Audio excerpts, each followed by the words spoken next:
podía tomar la última medida en el restaurante y definitivamente tenía que cambiar varias cañerías y toda la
Hola, buenas tardes. Fabián, Bastián, Felipe Hola, Kerrigan, profe, ¿cómo está? ¿cómo les va? Bien, gracias. Oye, al único que le podría pedir en estos momentos que me haga un resumen de lo que vimos es a Fabián. Fabián,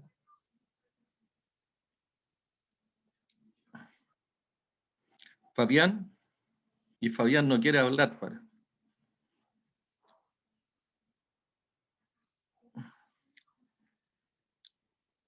Fabián Muñoz,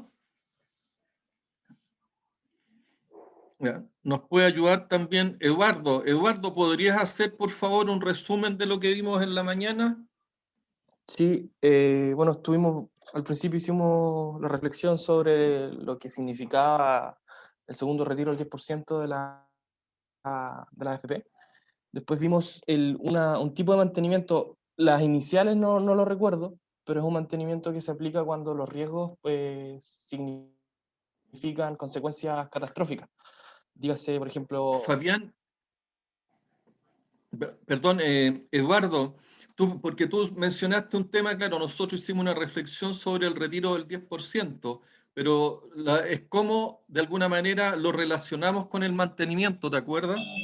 sí, bueno, o sea, eh, eh, ahora podemos ver que en el contexto social que estamos, también el contexto político, el contexto económico, eh, establecimos el contexto de la situación y también conversamos bueno, que al estar la economía contraída, al no haber trabajo, probablemente la industria también se paraliza en cierta medida y el mantenimiento no se aplica mucho, en cambio ya con esta reactivación que puede significar este retiro del 10% de la AFP, se puede reactivar un poco la industria y se puede ya necesitar más el mantenimiento industrial. A ver, un tema que es bueno de alguna manera reforzar es cuando tú dices ante una situación de contracción económica, el mantenimiento no se aplica mucho. No, lo que uno tiene que analizar ahí, Eduardo, y para todos los demás, ¿cierto? Es que en una situación de contracción económica o cuando ocurren hechos que sean relevantes y que pueden modificar la actividad económica o la actividad de producción, necesariamente nosotros lo que requerimos es buscar un nuevo punto desde el punto de vista de lo que es la confiabilidad operacional óptima. ¿Ya? ¿Por qué? Porque esta confiabilidad operacional óptima es la que nos lleva a nosotros en el contexto que estamos analizando, ¿cierto? A obtener las condiciones para lo que es la mayor rentabilidad, maximizar en este caso el EBITDA que yo le he señalado, también las condiciones para alcanzar los niveles de sostenibilidad que se espera en los procesos, también para alcanzar los niveles de sustentabilidad y todo lo relacionado con los factores del HSEC, y también el nivel de EBITDA óptimo es el que también me permite mantener o disminuir lo menos posible los niveles de competitividad de una empresa. Es decir, yo tengo que ir haciendo los ajustes durante lo que es el ciclo de vida del proyecto y dependiendo de los distintos contextos que se van enfrentando para ir determinando, ¿cierto? Y es parte de lo que uno desarrolla en el análisis del ciclo de vida de un proyecto, ir ajustando los niveles de confiabilidad operacional para el contexto que se está viviendo. Entonces, este tema del retiro del 10%, evidentemente, que genera un impacto del punto de vista, bueno, económico principalmente, y de todos los otros elementos que nosotros hemos señalado que están dentro de este análisis de contexto y en que estamos usando fundamentalmente para el contexto global el PESTEL. Y muchas veces también se requiere hacer el análisis del contexto operacional, ¿ya? Que es parte también de los aspectos que nosotros abordamos a través de lo que es el RBM, que es lo que se te olvidó a ti, Eduardo, ¿ya? El RBM significa, ¿cierto?, Risk Based Maintenance, que en castellano significa mantenimiento basado en riesgo, ¿ya? Es una sigla que está en inglés. ¿Puedes continuar en relación al tema del mantenimiento basado en riesgo? ¿Qué es lo que te quedó, Eduardo? Sí, a grandes rasgos era un mantenimiento basado en riesgo, que cuando el riesgo ¿Cuándo se conlleva, recomienda aplicarlo? cuando el riesgo conlleva consecuencias catastróficas. eh, y, ¿El y estas riesgo? consecuencias catastróficas, ¿El riesgo? la falla, La falla, ¿cierto? sí. La falla de algún sistema, la falla de algún equipo significa, ¿cierto?, consecuencias de carácter catastrófico. Y Claro, vimos en qué tipo de industria se aplicaba. en la petrolera era un ejemplo. Principalmente esto nace en la industria del petróleo. ¿Y qué recomendación yo les hice en cuanto a dónde se aplicaba? ¿Te acuerdas que yo les hice una recomendación para efecto de certamen? Para que usted la comparta también con los compañeros que no asistieron durante la mañana. La recomendación del certamen era esa pregunta específicamente, Una de ellas, según lo que me ¿cierto? acuerdo. O sea, ¿en qué momento? ¿Cómo? Esa era una de las que se iba a incorporar en relación a este método, en relación al RBM. Ujú. Y continúa, por favor. Bueno, para poder aplicar era bueno, como siempre lo hemos hecho hasta por el semestre, contextualizar la situación, ver, por ejemplo, qué aristas o dónde existían los riesgos. Era bueno aplicar el HSEC con, con la mano de obra, con la seguridad, con el entorno, con la comunidad. Por ejemplo, aplicamos el caso o sea, de NAP en Concón, donde que había que empezar a buscar las probabilidades de si es que estas fallas podían causar riesgo en la comunidad, riesgo en las personas que trabajan en la planta, riesgo en el medio ambiente, por ejemplo, una explosión o derrame o alguna fuga de gases y líquidos contaminantes. ¿Cuáles eran los riesgos que causaban?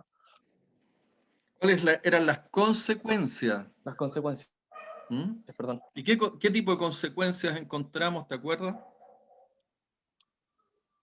Mm, Frente a una conse- explosión en ENAP. sí, ¿Qué hablamos tipo de también de las consecuencias legales, una era consecuencias legales, una de tantas, económicas también, económicas, medioambientales, de la integridad de las personas. ¿sí? Integridad de las En, personas. en las Perfecto. legales también, usted comentó una vez que unos ejecutivos de NAP ¿Mm?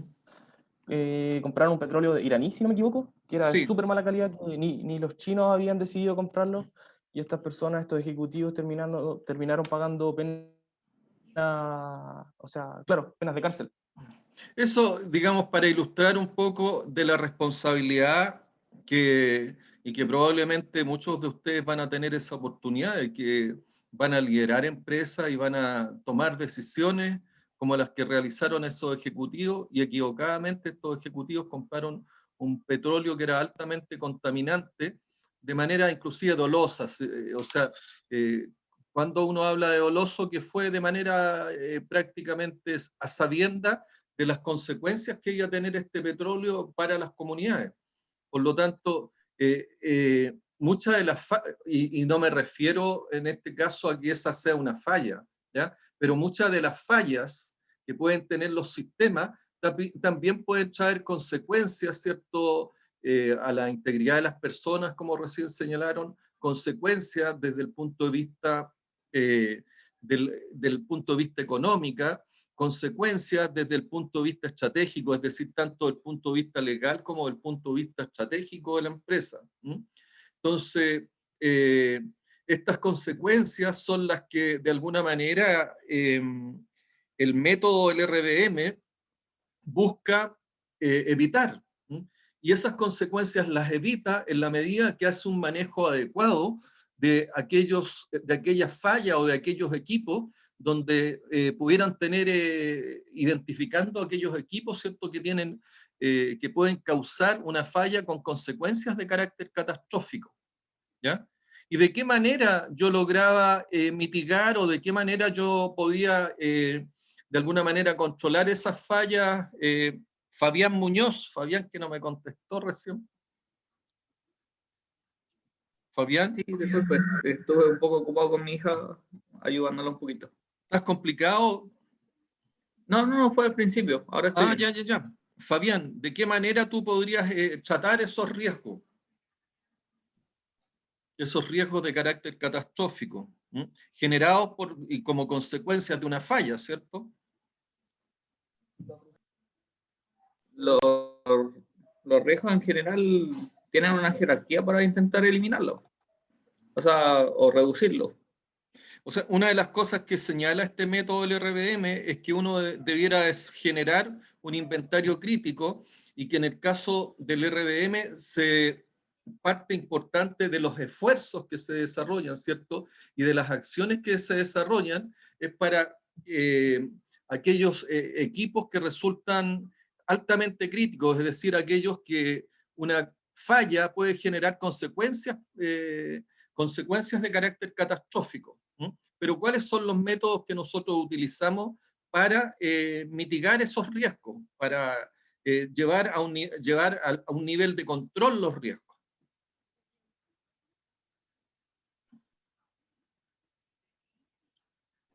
Fabián. O sea, hay que evaluarlos numéricamente, viendo la frecuencia de ellos En el caso del RBM es la frecuencia. Es una de las la probabilidad estocástica. Probabilidad estocástica. ¿Y qué entendiste tú por probabilidad estocástica? Que era basado en la experimentación y en los datos. ¿Qué datos? Históricos de fallas del equipo o similares. ¿Y esos datos históricos dónde lo puedes encontrar? Si son de un equipo que ya existe, debería estar la ficha como de los mantenimientos históricos que ha tenido. ¿Ya? Si no, hay que buscar en equipos similares que tengan fallas similares.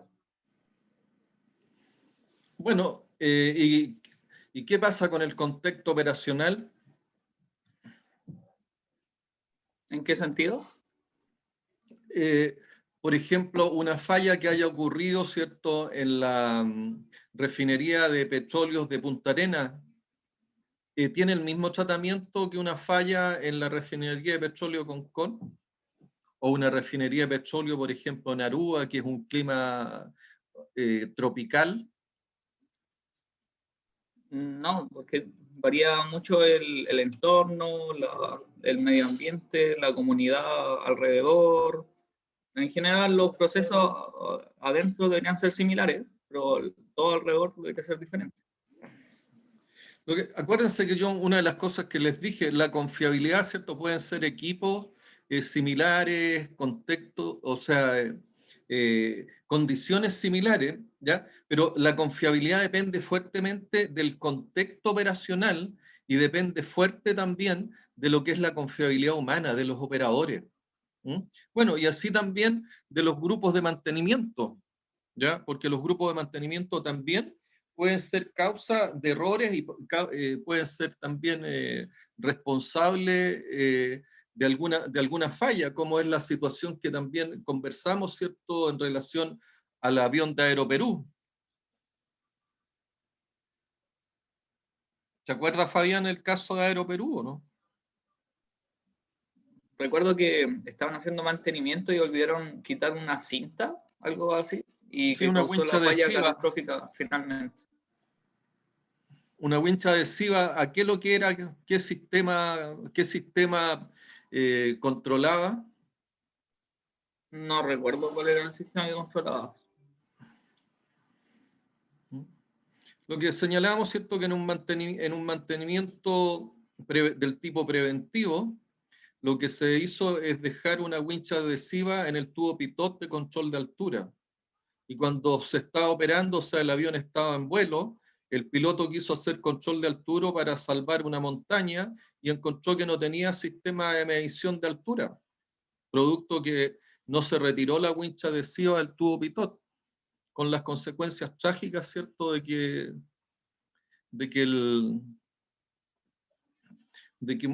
en eso fue realmente catastrófico, murieron alrededor de 300 personas. Hubo todo tipo de demandas para Aeroperú con consecuencias legales feroces también para su ejecutivo. Quebró Aeroperú, o sea, hubo pérdidas económicas también impresionantes, y ustedes se imaginarán desde el punto de vista ambiental qué es lo que significa, ¿cierto?, un choque de avión en una montaña también.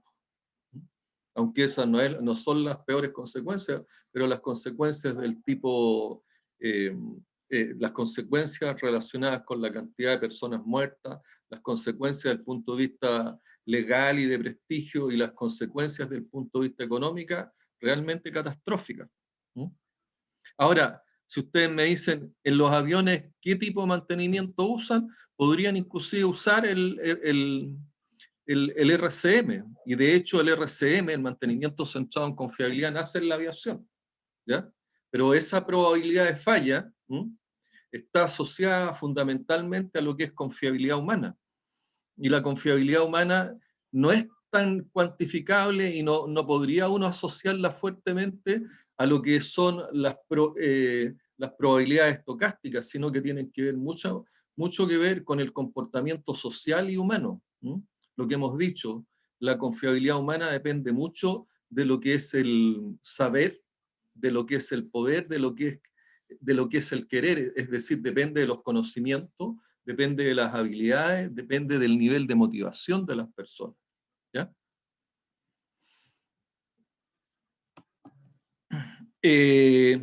Felipe Kerrigan, ¿alguna consulta?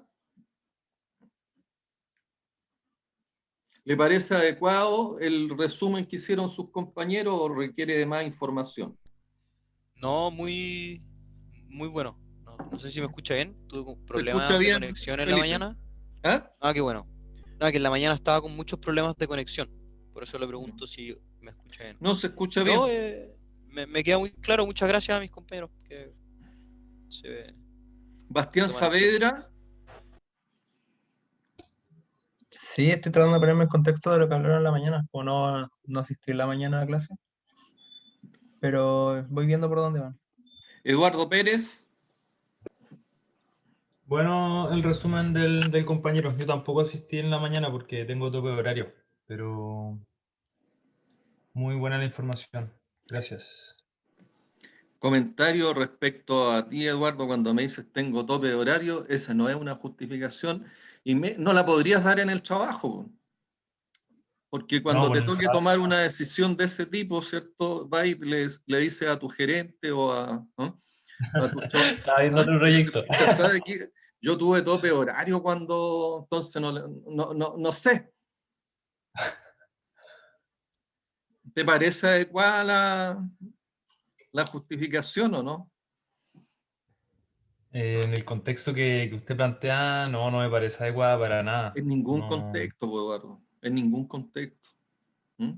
Esa es una excusa. Tú te haces responsable, ¿cierto? Cuando tú tomas una decisión de tener dos ramos y tú tendrás que salvar el tema de alguna forma. Pero claro. mala excusa. Profe, En eso también tienen que aprender a cómo tienen que responder ante las situaciones. Y ver Claro, cuando... pero por ejemplo, profesor, en este caso las clases están siendo grabadas.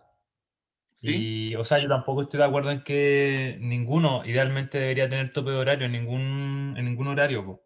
Pero la universidad también lo permite en cierta magnitud. Entonces, yo creo que Tampoco por eso se dan las situaciones. esa no es justificación. ¿Ya? Porque a mí, y me ha pasado más de una vez, en que definitivamente por cuestiones de, a lo mejor, falta de habilidad mía, muchas veces no logro grabar una clase, o me demoro en subirla. Pero les insisto, o sea, cuando uno tiene que dar una explicación, cuando uno se enfrenta, por ejemplo, el mismo mecánico que hablamos de Aeroperú, ¿cierto? Que me diga, ¿sabe, profesor? Cuando me tocó a mí ver el tema, ¿cierto? Del mantenimiento preventivo, yo no sabía que había que hacer un chequeo posterior y que esta era una actividad crítica la que yo estaba desarrollando. Esa es la excusa. Pero por esa excusa quebró una línea aérea, murieron 300 personas, y todo lo que significa el punto de vista económico, ¿ya? Eso no, definitivamente acostúmbrense, ¿cierto? De que uno se tiene, muchas veces a uno le delegan funciones, o uno delega funciones, ¿ya? Y esa es una de las primeras cosas que también hay que aprender en la administración. Si yo delego una función, delego la función, no la responsabilidad. ¿Ya? La responsabilidad nunca se delega. ¿Ya? Entonces, ese tipo de cosas, definitivamente, ahí uno tiene que apechugar muchas veces, y el apechugar significa que en muchas ocasiones, como le pasó a los ejecutivos de Aeroperú, tuvieron que enfrentar a la justicia. Y enfrentar a la justicia, ¿cierto?, en estas circunstancias muchas veces significa que está expuesto a causas civiles o penales. Y las causas penales significa muchas veces cárcel. Y normalmente significa cárcel. Las causas civiles, ¿qué significa? Que muchas veces no puedes seguir trabajando en la empresa, o tienes que ir a firmar semanalmente. Entonces, las consecuencias son dramáticas. Y las excusas no sirven. Las excusas no sirven.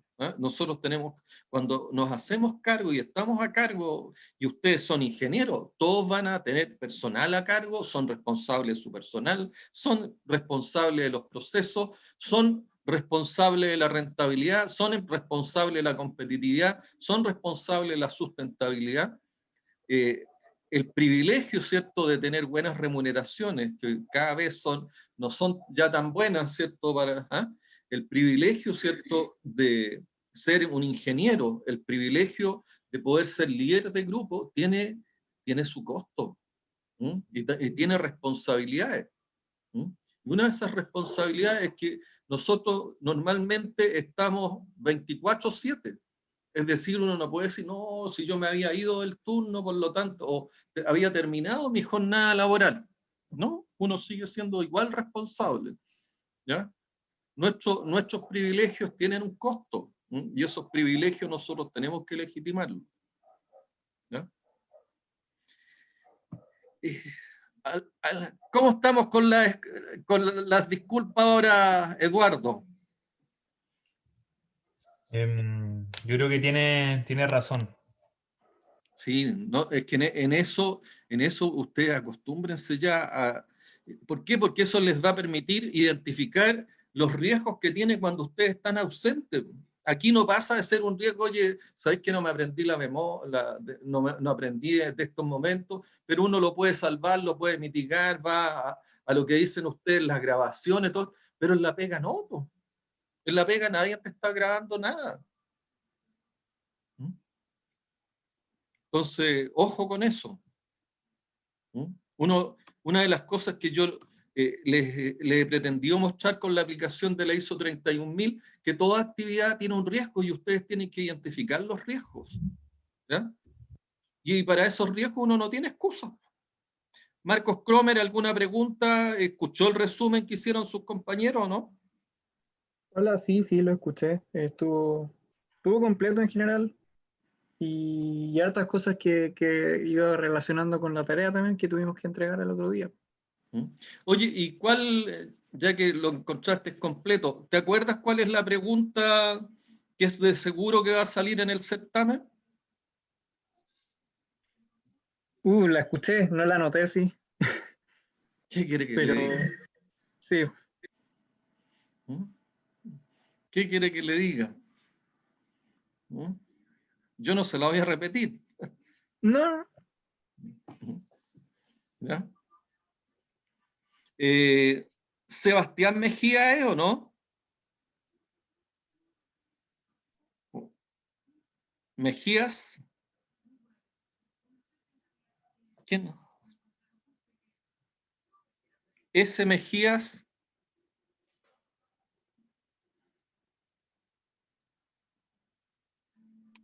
Dice en el chat que Sol Mejías. Perdón. O Tiare, a ver, no me acuerdo bien del nombre. Que la he visto. Sol Mejía, ¿o no? Sol. Dice que no puede activar el micrófono. que me conteste por lo menos, Sol, si entendiste y te llegó la pregunta que planteó, no me acuerdo si Fabiano o Eduardo, la pregunta que va a ir en el certamen. Sol.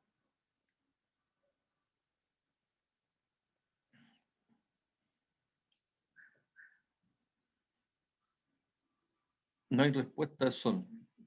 Ok, continuamos. ¿Alguno tiene alguna pregunta?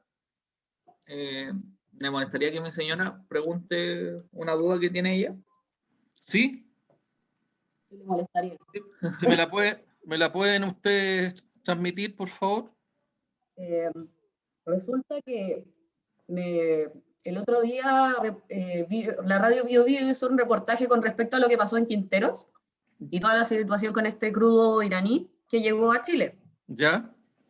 Y muchos de los trabajadores que no eran, no sé si serán técnicos, no lo tengo muy claro porque la investigación no ahondaba mucho en eso, se sintieron muy incómodos al trabajar con ese crudo iraní porque hace un par de años uno de sus compañeros murió a causa del mal manejo, no sé si el mal manejo o a causa de la inhalación de este, no lo sé, no soy ingeniera, de hecho no tengo título en nada.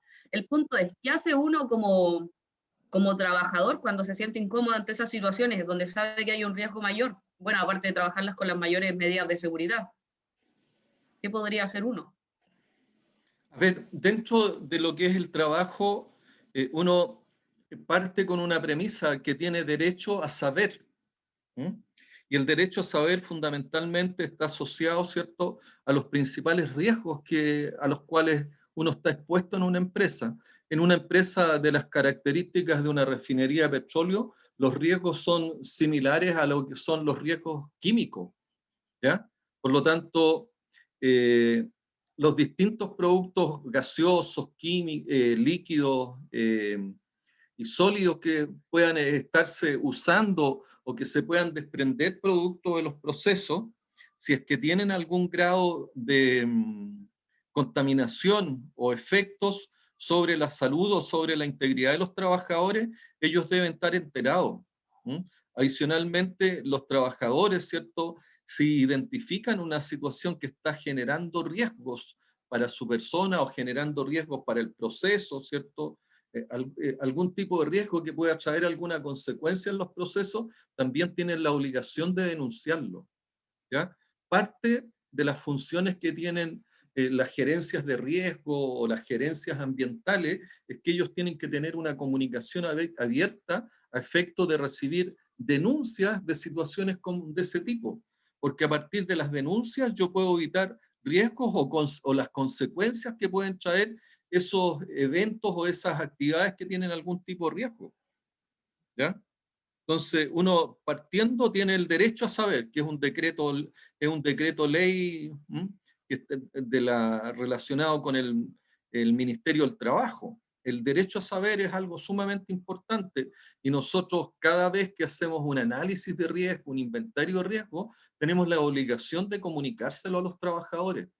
Tenemos la obligación también de indicarles cuáles son los distintos protocolos, ¿no?, que existen para evitar que ocurra un riesgo, o ocurrió un evento determinado, cuáles son las acciones que deben tomar a efecto de evitar mayores consecuencias para las personas o también para los propios equipos o para la propia empresa. También tienen como obligación, ¿cierto?, las empresas tienen la obligación de comunicar a sus trabajadores cada vez que ocurre una situación o un evento como el que les señalaba, en que se requiere poner en marcha a la brevedad, porque parte de los protocolos, uno genera protocolos a efecto de evitar o bajar los niveles de riesgo. Dos, si el evento ocurre, independiente de lo que yo tengo que generar las condiciones necesarias para que las personas tengan las menos consecuencias posibles y los equipos y la empresa tengan también las menos consecuencias posibles. Por lo tanto, tiene que haber presente por lo menos sistemas de respirador, camillas de urgencia, refugios, ¿cierto?, en la minería subterránea o en muchas plantas donde las emanaciones de gases son peligrosos, hay refugios donde la gente se protege, donde hay tubos de oxígeno, hay una serie de condiciones que permiten, ¿cierto?, protegerse ante la eventualidad que el evento ocurra. Y el tercer aspecto tiene relación con, una vez que el evento ya ha sido controlado, las personas tienen que saber cómo se pone en marcha todo el sistema y cómo de alguna manera también tienen que protegerse ante cualquier otra situación que se vaya a presentar de características similares, ¿ya? Las personas tienen que enterarse también de la investigación y de la causa raíz de lo que generó el evento. ¿Te queda claro, Sol? ¿Sí? Sí, le ¿Ah? queda clara a mi señora. ¿Qué? Era Sol la que estaba preguntando. Estaba preguntando a mi señora. Estaba preguntando tú, señor. Sí, Ya. sí, por eso le pregunté. Si podía preguntar yo. Gracias, me quedó súper claro. Ya no tengo ni un problema. Bueno, me interesa, ya que mencioné a Sol, que Sol diga que le quedó claro también.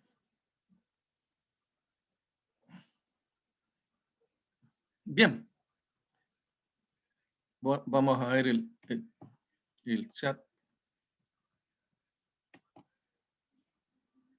Sol, no puedo activar mi micrófono, disculpe, creo que ¿cuándo se puede aplicar la gestión por riesgo? Esa es una pregunta tramposa que yo no debiera contestar, pero se la voy a contestar como gentileza a usted, Sol. Se señala, ¿cierto?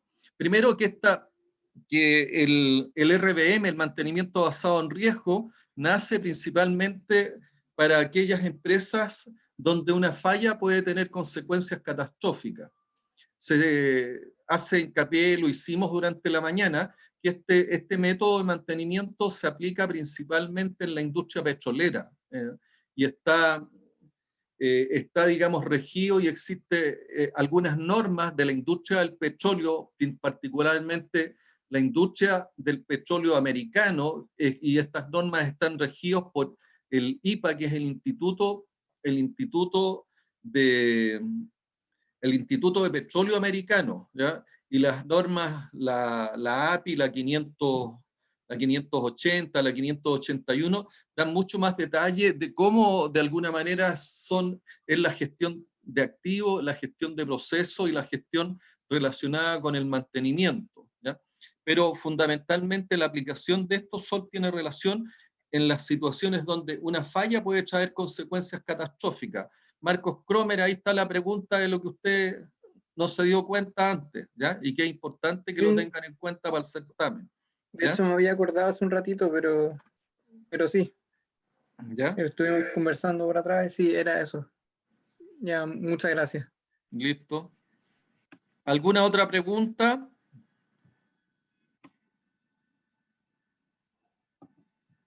Incluye también a la señora ¿quién? ¿De Fabiane o no? Sí. ¿Mm? Si su señora tiene otra pregunta, que pregunte nomás, que no se haga problema. ¿Mm? Gracias. Todos los días, o sea, cada vez que usted hace clases yo las veo, así que aquí voy a estar preguntando si se me ocurre algo. Pero pregúnteme nomás, no hay problema. Eso nos ayuda a todos. Total, no soy alumna. Sí, aquí lo importante no es la evaluación, lo importante, este es un ramo de apresto laboral, yo les he señalado, ¿ah? Y yo lo que les trato de enseñar es enseñarles a trabajar y a tener un comportamiento, ¿cierto?, adecuado al nivel que van a tener los alumnos que ya prácticamente son profesionales durante el desarrollo de su trabajo. Les enseño más que a resolver temas de mantenimiento, les enseño a trabajar. ¿Ya? Avalado por 30 años de estar en las operaciones, en todos los cargos habido y por haber. Bueno, el RBM, ¿cierto?, tiene por objetivo reducir el riesgo general en aquellas situaciones donde se puede producir una falla de carácter catastrófica en los activos, ¿ya? Bueno, y no solamente en los activos, las fallas pueden dar lugar, ¿cierto?, a consecuencias catastróficas desde el punto de vista económico, desde el punto de vista medioambiental, desde el punto de vista de las comunidades, desde el punto de vista de lo que es la parte estratégica, es decir, desde el punto de vista del prestigio de la empresa, porque evidentemente si ustedes ven el caso de Aeroperú quebró porque nadie más iba a estar dispuesto a subirse en una nave que llevara, ¿cierto?, los logos relacionados con Aeroperú. Entonces, quebró también, ¿cierto?, porque desde el punto de vista legal tuvo que pagar indemnizaciones millonarias a todos los familiares de las personas que fallecieron en el accidente. Entonces, desde el punto de vista de lo que es prestigio, también es un aspecto sumamente importante en las empresas, ¿ya? Entonces, en las zonas donde nosotros nos encontramos, ¿cierto?, en el inventario crítico, donde nos encontramos con equipos que tienen riesgo alto y medio, es donde nosotros, y a través de este método, tenemos que concentrar nuestros esfuerzos de mantenimiento. El mantenimiento en las zonas de bajo riesgo, si bien no generan un gran problema, siempre tenemos que estarlo monitoreando y tenerlo bajo control. ¿Y qué es lo que se busca? Se busca y se reduce al mínimo para reducir el alcance total del trabajo y el costo de un programa de mantenimiento. Es decir, yo no abordo todas las fallas con la misma profundidad, con la misma dedicación, si son fallas que son de menor riesgo, cuyas consecuencias no van a ser de carácter catastrófico, ¿ya? Pero si nos encontramos normalmente que nosotros nos enfrentamos a situaciones, ¿cierto?, de carácter donde una falla puede generar consecuencias catastróficas, también nosotros primero, la primera medida de mitigación y el primer plan para alcanzar los niveles de aceptación del riesgo es generar los planes de mitigación, que son los planes de mantenimiento. Yo tengo que desarrollar los planes de mantenimiento, un mantenimiento del tipo predictivo, preventivo, y si yo de alguna manera me encuentro con una situación que esa falla significa consecuencias catastróficas, sobre todo desde el punto de vista que afecta la integridad de las personas o agrede el medio ambiente o las comunidades, yo tengo que pensar, si no encuentro un mantenimiento del tipo predictivo o del tipo preventivo, tengo que pensar, aparte del mantenimiento, ¿ya?, tengo que pensar en algún tipo de rediseño. Tengo que rediseñar el proceso, tengo que rediseñar el método. Ahora, si yo por la vía del mantenimiento no lo logré, si por la vía del rediseño no lo logré, tengo que pensar definitivamente en modificar la tecnología, modificar el proyecto, ¿ya? ¿Por qué? Porque si no, tenemos que abordar esas consecuencias de carácter catastrófica, y si son consecuencias catastróficas, no lo aguanta desde el punto de vista monetario, mucho menos, ¿cierto? Cierto va a traer consecuencias a las personas y cierto va a traer consecuencias del tipo medioambientales. No se acepta, ¿cierto?, una falla que traiga consecuencias a las personas y una falla que no acepte, que vaya a afectar a lo que es el medio ambiente. Eso tiene que quedar sumamente claro.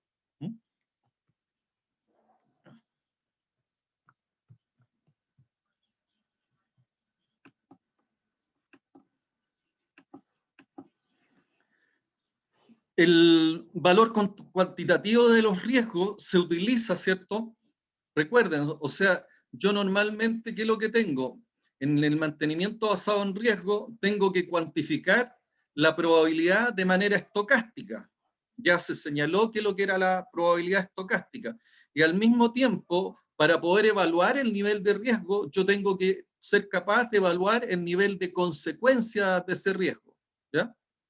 Ahora, ¿cómo evalúo y cómo cuantifico, cómo jerarquizo? A través de la cuantificación. ¿Se acuerda cómo cuantificaba Eduardo?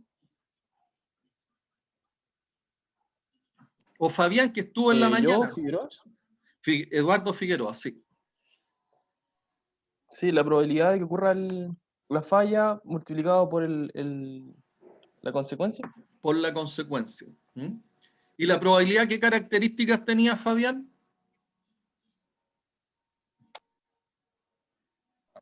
¿Cómo? La probabilidad, ¿cuál era la característica que se usa en el RDM? ¿Que era basado en estadísticas?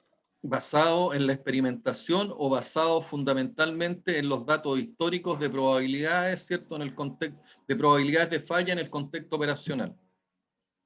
Y eso lo obtengo ¿de dónde? Del historial de equipo, y el historial de equipo normalmente está en lo que son los ERP. Que años atrás yo les señalé, por allá por los años cercano a los años 90, yo les comenté de una experiencia donde yo el análisis, todo lo que es el análisis de confiabilidad, lo hice en base, ¿cierto?, al historial que estaba escrito en lo que eran las órdenes de trabajo fundamentalmente, ¿ya? Que era el reemplazo, el reemplazo o overhaul de una máquina para fabricar billetes que me tocó, tuve la oportunidad de hacerlo en Casa Moneda, ¿no? Entonces, bueno, es la cuantificación, ¿sí? La cuantificación del valor esperado de la pérdida o del valor del nivel de riesgo se hace por lo que es la probabilidad estocástica, en este caso el RBM, por las consecuencias. Entonces, el RBM sugiere un conjunto de recomendaciones sobre qué tareas predictivas y o preventivas se van a realizar, ¿ya? ¿Por qué? Porque yo hago el análisis de contexto, hago el TOS, ¿no?, el análisis técnico del sistema. Posteriormente, identifico los riesgos de falla. Una vez que identifico los riesgos de falla, yo hago un análisis de esos riesgos de falla. Hecho ese análisis de riesgo de falla, yo hago la cuantificación del riesgo o la cuantificación del valor esperado de la pérdida. Dependiendo de ese valor alcanzado, del nivel de riesgo que se tiene, es que yo hago de alguna manera la jerarquización. Y los que tienen el mayor valor de riesgos son el mayor valor, o aquellos que tienen un valor de carácter mediano, va a depender de las políticas en cuanto al riesgo, y aquí lo que significa cada uno de los niveles de riesgo es que yo desarrollo o defino el nivel de aceptación de ese riesgo, y para aquellos cuyo riesgo está incontrolado, es muy alto, yo desarrollo las medidas respectivas. Y las medidas respectivas tienen relación con los planes de mantenimiento. Si se da que yo no tengo un plan de mantenimiento que me permita actuar de manera predictiva o preventiva, yo lo que tengo que pensar es un rediseño, porque es inaceptable que ocurran, ¿cierto?, o que no tengamos los mecanismos de control de una falla, y esa falla me puede traer consecuencias que afecten a las personas o al medio ambiente, ¿ya? Y cuando hablamos de consecuencias también de carácter catastrófico, significa que al hacer el análisis económico producto de esa falla, a mí me va a resultar que necesariamente yo también tengo que hacer un mantenimiento del tipo predictivo o preventivo. No es el caso cuando una falla es menor y tiene bajas consecuencias, en que yo lo que hago es un análisis, un trade-off sobre qué es más importante, si es más o hago el balance del tipo económico, donde evalúo el costo del mantenimiento preventivo, le sumo el costo de las pérdidas y ahí hago el balance, si es más conveniente desde el punto de vista económico, un riesgo de carácter operativo o no operativo. Yo lo que hago es que tomo el que me genere el mejor valor económico, pero siempre y cuando eso no sea trascendente, siempre y cuando eso no sea crítico. Cuando hablamos de consecuencias críticas, que es el caso que nosotros normalmente estamos evaluando en el mantenimiento basado en riesgo, yo tengo que tomar medidas de mantenimiento en primer término que me permitan el control de la falla y me lo lleven a los niveles de riesgo aceptables. Si no encuentro medidas por la vía del mantenimiento, tengo que pensar en un rediseño, y si no no encuentro una solución por la vía del rediseño,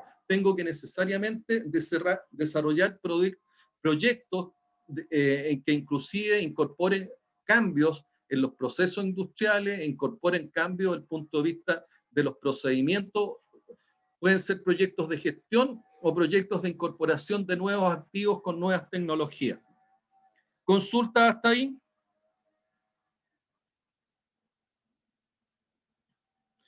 La aplicación del RBM reducirá la probabilidad de una falla inesperada. ¿Por qué? Porque una falla inesperada, vemos ya, ¿cierto?, que lo que nosotros aplicamos este método es donde las consecuencias son de carácter catastrófico. Por lo tanto, yo no estoy dispuesto a que una falla inesperada me genere también una consecuencia catastrófica, porque ya vemos, ¿cierto?, los resultados que trae eso. La aplicación del protocolo o el proceso de aplicación del RBM, ¿ya?, es muy parecido, muy similar a lo que es la aplicación del proceso de la ISO 31000 que vimos en el GRM. La diferencia sustancial acá está en cómo yo determino las probabilidades de falla. Y las probabilidades de falla son fundamentalmente probabilidades de carácter estocástica, es decir, cuantitativa, que son mucho más precisas y mucho más exactas que la probabilidad de falla que yo puedo obtener por la vía de determinar prácticamente, como lo hace el RCM, determinar frecuencia. En este caso, determinamos probabilidades estocásticas. Yo podría también determinar probabilidades del tipo cualitativa, pero son probabilidades donde yo digo, oye, la probabilidad es muy alta, la probabilidad es alta, la probabilidad es mediana y la probabilidad es baja. O no hay ninguna probabilidad, no existe ninguna probabilidad que el evento ocurra. ¿Ya? ¿Se entiende eso, Bastián? Me queda la duda, ¿estocástico se refiere entonces a probabilidad como más número? Estocástica es numérica, es experimental, está muy asociada a los contextos operacionales del sistema.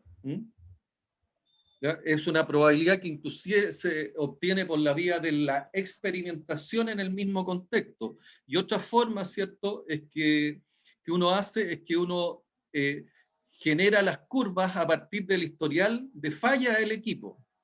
Y esas curvas normalmente las está ajustando o las está acercando a algún tipo de probabilidad, de densidad de probabilidades o algún tipo de probabilidad. Por ejemplo, en la parte mecánica, la densidad de probabilidades que más se aplica, y que inclusive fue la que yo apliqué en algún momento en la máquina esta que les señala, el ejemplo que di en la mañana en relación a esta máquina impresora de papel. Uno utiliza la función de probabilidad o de densidad de Weibull. Esa es la que está más asociada a los equipos mecánicos. Y la función de Weibull es una función muy parecida, o la función de probabilidades de Weibull y así también la función de densidad de Weibull es muy parecida a lo que es es una de las formas de lo que es la función de densidad o la función de probabilidades exponenciales o normales, ¿ya? Entonces, esa es una de las que más utiliza, de tal manera, se utiliza en la parte fundamentalmente de los equipos mecánicos, ¿ya? Cuando ya incorporamos elementos y que hoy día es muy, ya se hace muy familiar, en que los equipos incorporan en sus sistemas de control todo lo que es la electrónica o la parte eléctrica también pasa a ser un elemento importante. Las funciones de densidad y las funciones de probabilidades ya tienen otras formas distintas a lo que son las funciones de Weibull, pero los componentes mecánicos normalmente tienen un comportamiento que se puede modelar muy cercano a la curva de densidad o a la curva de probabilidades de Weibull. No sé si ustedes, algunos me dicen que no van a tener o no han tenido probabilidades, pero los que han tenido probabilidades y estadística sabrán, ¿cierto? Y saben más o menos lo que es esta función de Weibull. Los que no van a tener, yo les recomiendo que le peguen una miradita o vean en el YouTube el tema de la distribución de probabilidades o la función de densidad de Weibull. Tiene algunos parámetros bien característicos, bien interesantes, pero que sirven para aproximarse con lo que es la probabilidad de falla de sistemas mecánicos. ¿Ya? Y esa es una probabilidad estocástica. Bastián, tú me habías hecho esa consulta, ¿no? Sí, yo. ¿Sí? ¿Te queda más claro? Sí, es que no me acordaba mucho el término estocástico que era lo que se explica. Pero ¿Ya? estaba deduciéndolo por lo que usted estaba hablando de cuantitativo con comparación con la otra. Pero ahí sí me quedó mucho más claro, gracias. Adicionalmente, uno utiliza, ¿cierto?, un método que sirve bastante para lo que es el trabajo desde el punto de vista de las probabilidades de falla, que es el FTA, el Fault Tree Analysis, ¿ya?, que es el análisis del árbol de falla, que a uno le sirve para aproximarse y modelar los distintos sistemas y poder estimar las probabilidades de falla del sistema completo. Vamos a hacer un pequeño ejercicio al respecto, señalarles, ¿cierto?, ya más en detalle, que el proceso, lo primero es establecimiento del contexto. Y el establecimiento del contexto, yo les he señalado, tienen el contexto global, donde yo lo hago fundamentalmente basado en el análisis Pester, político, económico, social, tecnológico, medioambiental y legal. ¿ya? Pero aparte del análisis Pestel, yo también lo que hago es el análisis técnico operacional del sistema, que es el TOS, ¿ya? Que busca fundamentalmente desarrollar un análisis del punto de vista operacional. ¿Cuál es la máquina? ¿Cuál es el medio ambiente? ¿Quiénes son las personas? ¿Cuáles son las mediciones? ¿Cuáles son los métodos? ¿Cuáles son los materiales? Adicionalmente, yo les he señalado que en su momento, en mi trabajo, fundamentalmente, yo trabajaba con el GEMA, gente, equipo, materiales, medio ambiente. ¿Ya?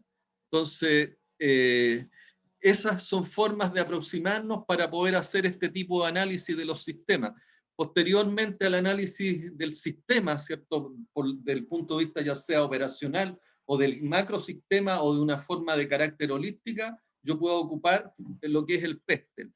Posterior a lo que es el análisis TOS, yo hago el análisis por unidad. Analizo cada una de las unidades que están dentro del proceso. Es por eso que en general, ¿cierto? Y en la primera tarea, ustedes, ¿qué es lo que desarrollaron? Los diagramas de proceso. Recomendación, siempre utilicen los diagramas de proceso, construyan los diagramas de proceso, ¿ya? Revisen los parámetros operacionales, nivel de producción, nivel de calidad, nivel de costos unitarios, ¿ya?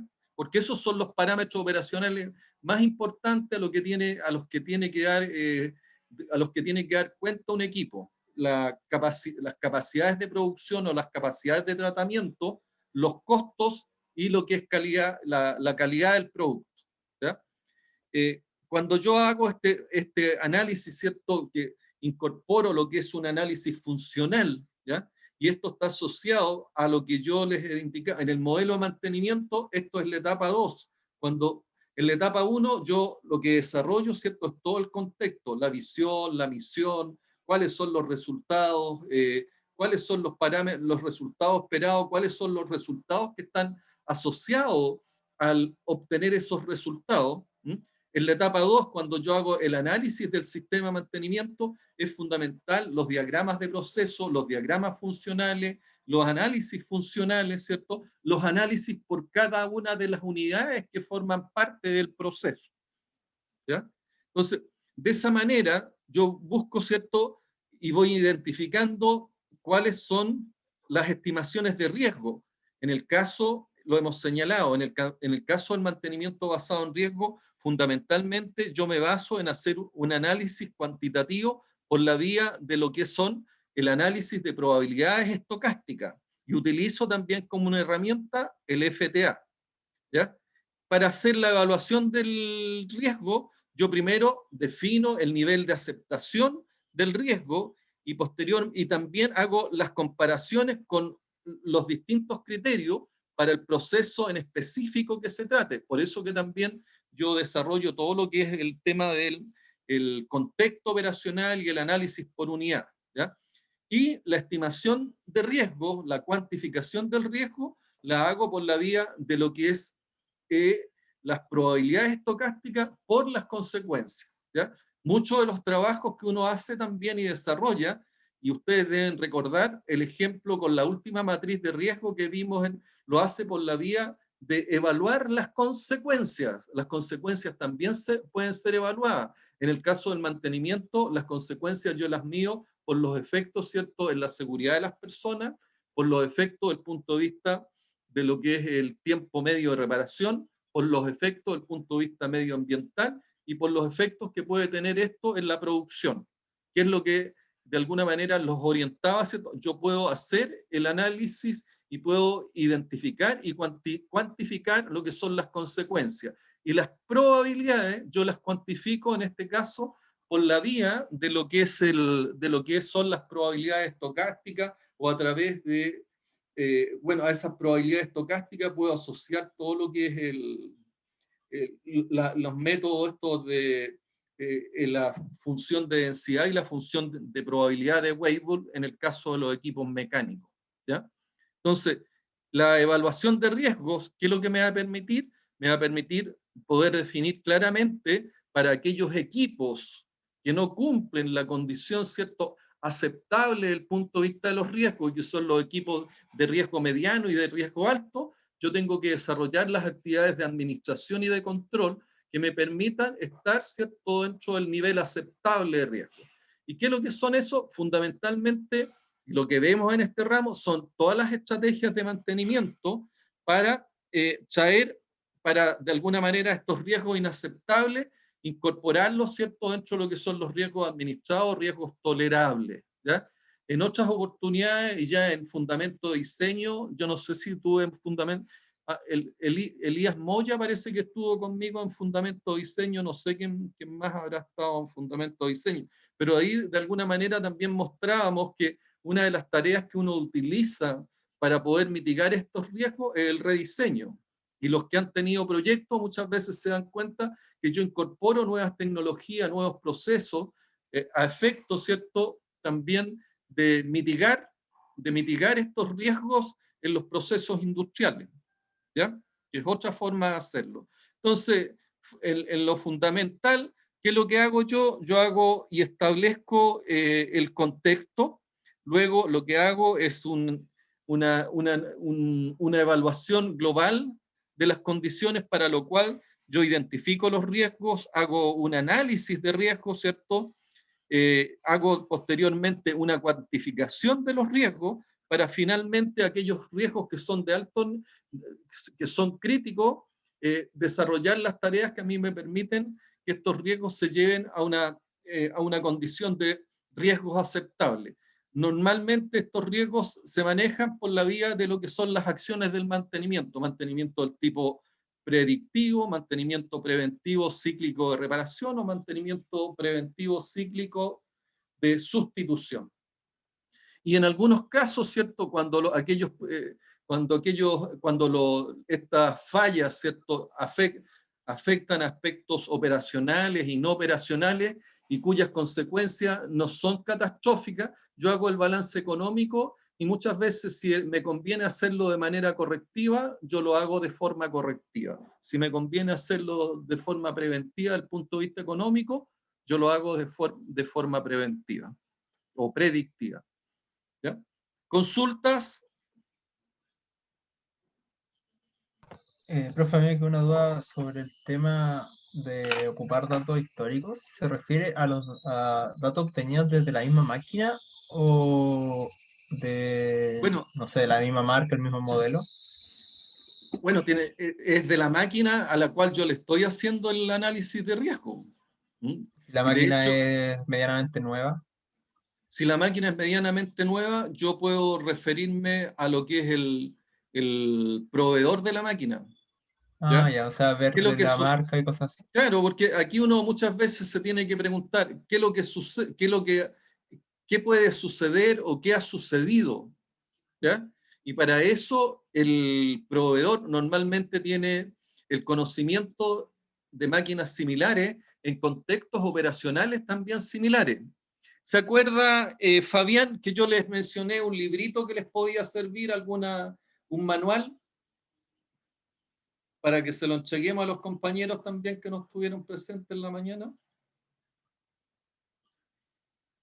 Donde ahí aparecen y hace referencia a probabilidades estocásticas. Evidentemente tiene la dificultad que son en contextos bastante generales, o contextos en específico que muchas veces yo, si no hago las correcciones respectivas, no podría aplicarlos directamente a mi condición operacional, a mi contexto. ¿Se acuerda, Fabián, qué lo que era?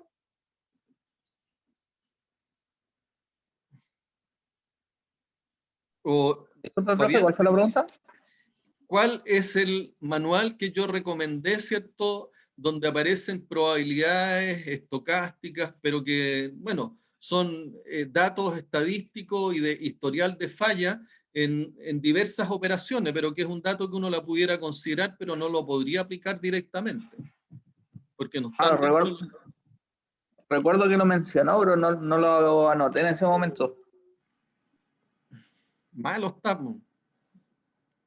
Recuerden que cada una de las cosas que son herramientas que yo les estoy entregando ahí.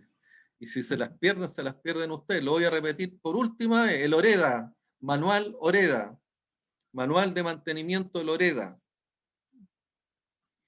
que es la recopilación de muchos antecedentes históricos de maquinarias y equipos. ¿ya?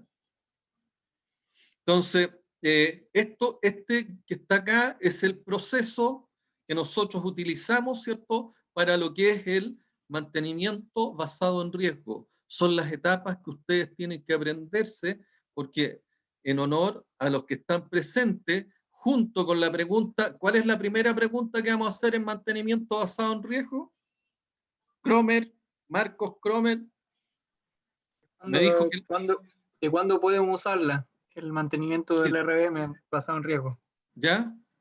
Junto con eso, ¿cierto? La pregunta siguiente, aplique el mantenimiento basado en riesgo a alguna empresa que a usted le parezca adecuada aplicarlo, o cuáles son las etapas, cuál es el proceso que yo debo aplicar para lo que es el mantenimiento basado en riesgo.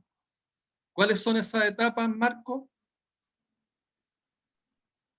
La etapa, bueno, a ver, primero tiene que ser cuando tenemos que identificar el contexto y saber si es que en la empresa no existen las consecuencias catastróficas, por lo tanto, ver si podemos aplicarlo o no. Para mi gusto, eso es lo primero. Recomendación acá. Recomendación. Cuando yo les señalé los métodos, ustedes pueden utilizar cualquier método independiente, ¿cierto?, de que seamos tan estrictamente académicos, que yo le diga, oye, el RVM nació, ¿cierto?, en la industria del petróleo, pero no yo lo puedo aplicar en procesos que a lo mejor no son tan catastróficos, pero en procesos donde yo, por ejemplo, en la maquinaria asociada a la medicina, ¿ya? Puedo utilizar cualquier método. ¿Yo cuál utilizaría, dado que una máquina, ¿cierto?, un riñón artificial o estos famosos ventiladores que hicieron fama en este último tiempo, donde está asociada la vida de personas? Yo pensaría que todo el análisis del mantenimiento, todo el análisis de criticidad del sistema, yo lo haría por la vía de lo que es el mantenimiento basado en riesgo, pero pueden usar cualquier método. Va a depender del expertise de cada uno, ¿ya? Claro, y también con lo que uno se sienta más cómodo, creo yo.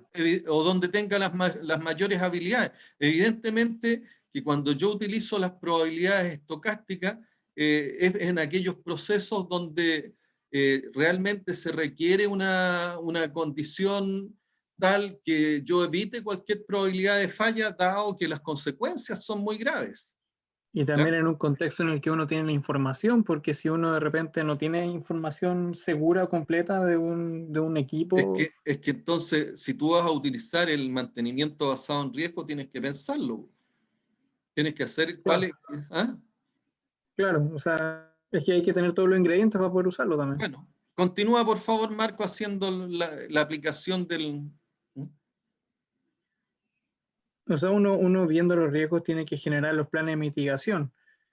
Solamente, o sea, tú te vas... ¿Y cómo determinas los riesgos en este caso?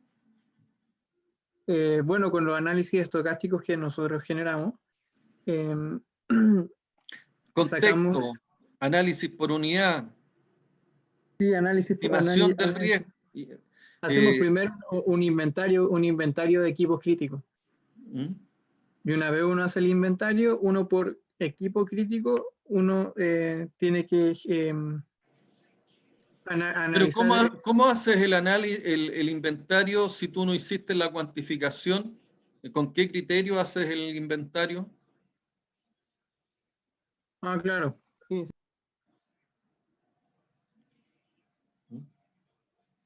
Eso es interesante que ustedes identifiquen cada una de las etapas. Análisis técnico del sistema o análisis del contexto operacional, el análisis por unidad, la identificación de riesgos, ¿cierto? Es importante identificar los riesgos. Una vez que yo identifico los riesgos, tengo que determinar, producto de un análisis, cuáles son los riesgos más críticos, ¿ya? Una vez que yo, a través de la cuantificación, identifico los riesgos más críticos, ¿cierto? Yo lo que hago es que me dedico a desarrollar los análisis a efecto de determinar cuáles son los riesgos aceptables y cuáles son los inaceptables. Si hay riesgos críticos que resultan ser inaceptables por el nivel de criticidad que tiene las consecuencias de esa falla, yo tengo que buscar la mitigación de esos riesgos por la vía de los planes de mantenimiento. Si no logro hacerlo por la vía de los planes de mantenimiento, yo tengo que buscar algún tipo de rediseño. Si no encuentro el rediseño, tengo que buscar, ¿cierto?, inclusive desarrollar algún proyecto que a mí me permita que eso esté bajo control. Si no, me voy a encontrar que el proceso técnicamente no es factible. Ahora, las medidas que uno toma tienen que ser medidas razonablemente factibles, es decir, que sean razonables desde el punto de vista técnico y sean razonables desde el punto de vista económico. Por eso que uno también, cada vez que lleva adelante un proyecto o lleva adelante una medida, hace los análisis técnicos económicos. El análisis técnico para ver si tengo tecnología, tengo procesos que me permitan tener eso bajo control y alcanzar los resultados que yo espero, y hace también la evaluación económica, es decir, yo observo si esto tiene una rentabilidad económica. Hay muchas veces que no es, o sea, que no solamente vale la rentabilidad económica, o que hace la evaluación económica también, pero es importante la rentabilidad social. Hay proyectos que no son rentables económicamente, pero que si yo no los llevo adelante, me va a significar el cierre de la empresa, sobre todo aquellos proyectos que están relacionados con la parte de seguridad, los proyectos que están relacionados con aspectos medioambientales, o los proyectos que están orientados, ¿cierto?, para cumplir algún aspecto de carácter legal, ¿ya? Es decir, en las empresas, en este último periodo, ¿cierto?, debido a las exigencias medioambientales, se han incorporado una serie de medidas de mitigación, ¿ya?, asociadas muchas de ellas al mantenimiento, al rediseño, a proyectos, donde evidentemente si uno hace la evaluación desde el punto de vista económico, no van a resultar económicos, pero sí lo que me van a permitir, o sea, ¿qué es lo que voy a tener yo? Mayores costos, pero aunque tenga mayores costos, igual el proceso en general me resulta rentable y me resulta razonablemente factible, de tal manera que yo pueda continuar con lo que son mis operaciones. ¿Se entiende eso, Bastián? Sí, profe. ¿Sí? Disculpe que estaba con la aspiradora Carla, así que ahí la ¿Ya? ¿Alguna consulta hasta acá? Entonces, vamos a hacer un pequeño ejercicio ahora, ¿ya?, relacionado con este método de análisis de criticidad por la vía de lo que son las probabilidades, ¿ya? Un análisis más del tipo estocástico. Entonces, esto es una de las cosas que uno utiliza es el análisis por la vía del árbol de falla, y que esto, ¿qué es lo que me permite? Me permite hacer una cuantificación más adecuada de las probabilidades. Yo creo que esta simbología la van a identificar un poquito más adelante, donde el FTA es un método analítico, deductivo, que simula las situaciones de causa-efecto y que pueden conducir, ¿cierto?, a lo que es una falla funcional. Se utilizan eventos básicos como punto máximo de análisis, a partir del cual se buscan las causas. El evento fuera de análisis, que es un evento que aquí ni siquiera lo vamos a tocar. Un evento intermedio, ¿ya? La puerta I, donde es un operador lógico, donde la salida ocurre sí, solo sí. Todos los elementos del evento de entrada concurren. Está la puerta O, donde el suceso de salida ocurre si se da uno de los eventos de entrada, y las otras puertas básicamente no las vamos a ver, y quizás es conveniente que le hagan algún tipo de lectura, pero lo que me interesa es que vamos a usar estos elementos lógicos del árbol de falla, que son bien interesantes desde el punto de vista de encontrar las causas y los efectos que pueden conducir a esta falla funcional. Voy a... una consulta, ¿está mostrando algo? Sí, ¿sí? Es que por lo menos yo solo veo la primera página de la diapositiva. Igual, profesor, solo la primera página del PPT. ¿No está avanzando? No. Por eso Al cuando parecer. empezó a leer algo pensé ahí como que caché. Espérense. Debería dejar de compartir y compartir de nuevo, una vez ahí se actualiza. ¿Ahí? Sí, ahí Sí, se ahí ve sí. lo que estaba hablando. ¿Ya? Ahí sí. Bueno, en lo otro no tenía mucho sentido, porque ahí les voy a mostrar la anterior para que ustedes vean, y con esta, ustedes disponen en ella en el aula, donde inclusive le iba a preguntar y le iba a decir a Marcos Cromer que le viera la slide, porque ahí aparece todo el proceso, el TOS, el análisis por unidad, estimación del riesgo, la evaluación del riesgo, la estrategia de mantenimiento. ¿Se fijan? Esa era lo otro era el relato. En vez de leer, yo lo que estaba haciendo era hacerle el relato por mí mismo, ¿ya? Y este proceso, ¿cierto? Ustedes lo pueden ver que es muy similar al que tenemos, ¿cierto?, en lo que es el GRM, que es la aplicación directa del mantenimiento basado en riesgo. La otra slide con la cual seguí es el Fault Free Analysis, ¿cierto?, que es el FTA, que considera fundamentalmente estos operadores lógicos, pero para construir este árbol que me permite determinar causa-efecto y que me puede llevar a conducir, y me conduce hacia una posible falla funcional. Pero esto es para que lo tengan y aparecen fundamentalmente las definiciones de cada uno de estos operadores lógicos. El problema a ustedes que me interesa que de alguna manera podamos analizar, y lo quería yo ampliar para que ustedes lo vieran. ¿Lo alcanzan a ver ahí o no? Sí. Sí. Este es un diagrama funcional de un sistema de elevación de agua que corresponde a las torres de enfriamiento fundamentalmente que se utilizan en los procesos del petróleo. Tiene una función principal. Acuérdense que siempre nosotros buscamos la función primaria, la función secundaria, ¿ya? Y en este caso, que vamos a analizar la función principal. Y la función principal, ¿cierto?, es mantener un sistema, este sistema de elevación de agua me permita tener el estanque T a un cierto nivel. Mantener el nivel de agua por encima de cierto nivel en T, que es el estanque que se ve en la parte superior de la figura que está a la izquierda de la pantalla. ¿Eso lo alcanzan a visualizar? Sí, se ve bien. ¿Se ve bien? Entonces, Sí. ¿cuál es la falla funcional? Nosotros siempre andamos buscando la falla funcional, que es el riesgo. El riesgo es esta falla funcional, la falta de agua en el estanque T, ¿ya?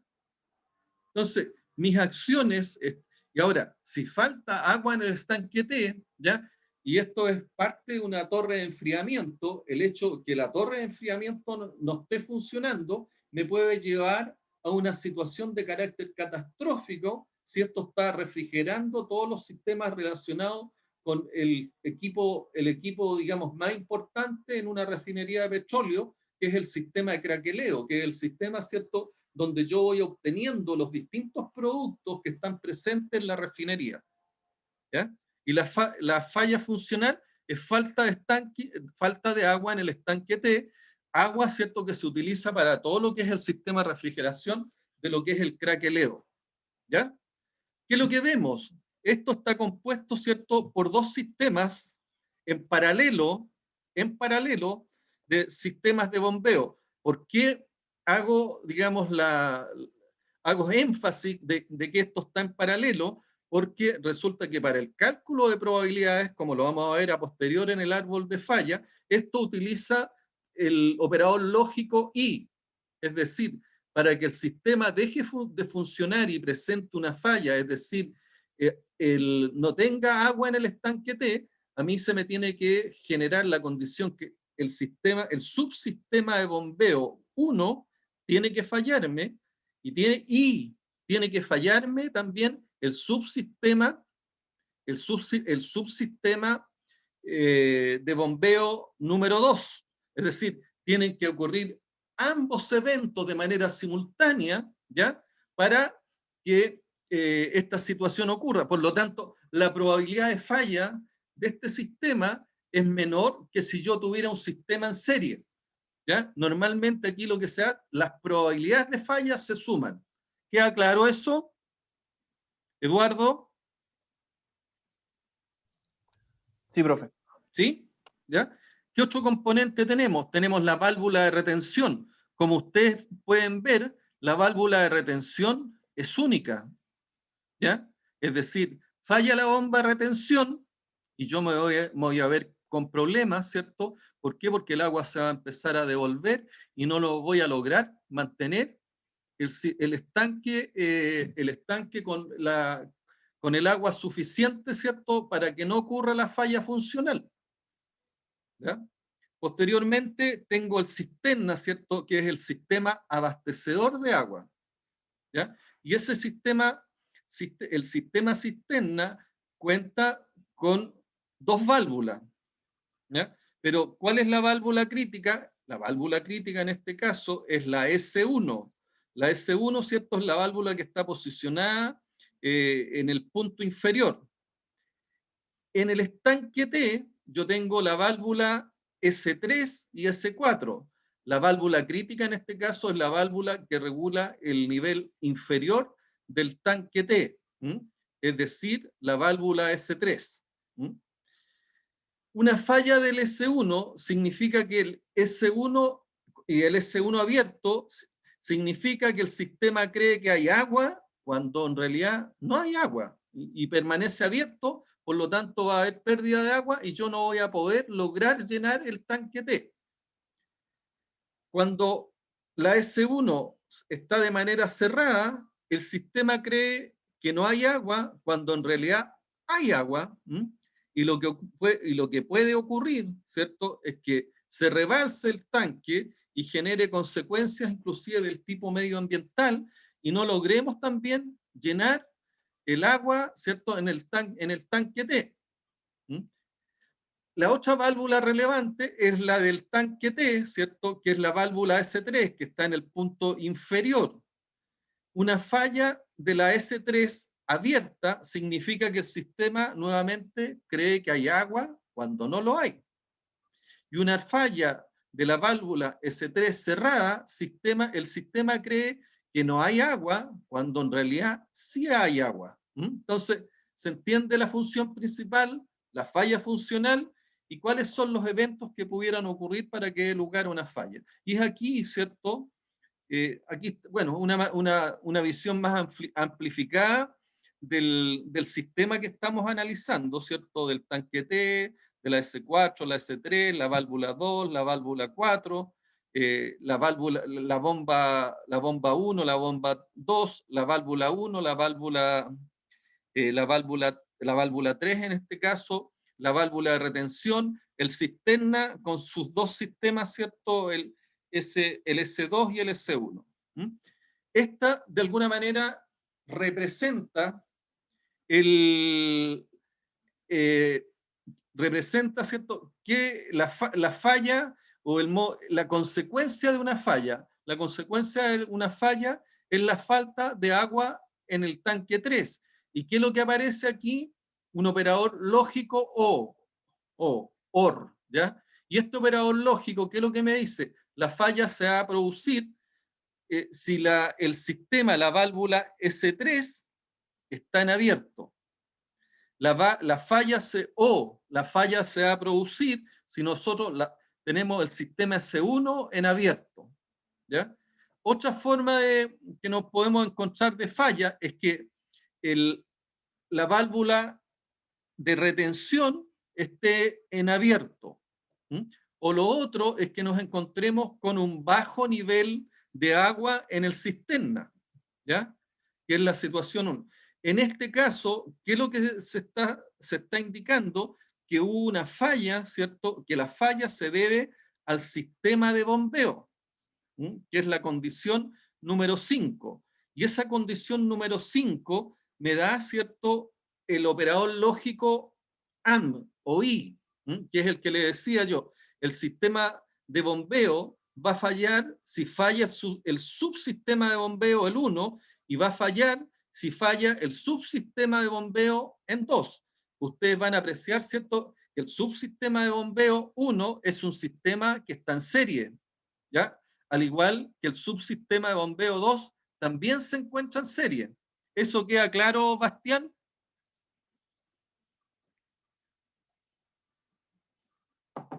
Bastián, Sí, profe. ¿sí? ¿Ya? Sí. Entonces, el subsistema de bombeo 1 está compuesto por la válvula 2, la bomba 1 y la válvula 1. El subsistema de bombeo 2 está compuesto por la válvula 4, por la bomba 2 y por la bomba 3. ¿Ya? Y por otro lado, ¿cierto? El sistema tiene una válvula de retención que contiene y regula y controla la alimentación de agua de los dos subsistemas de bombeo, ¿ya? Y cada uno uno podría decir, ¿cierto?, que la válvula de retención, si falla, o el sistema de bombeo en general, con la válvula de retención y el estanque cisterna, constituyen un sistema que es seriado, en conjunto, ¿cierto?, con el tanque T. Es un sistema en serie, donde cada uno, ¿cierto?, tiene está constituido por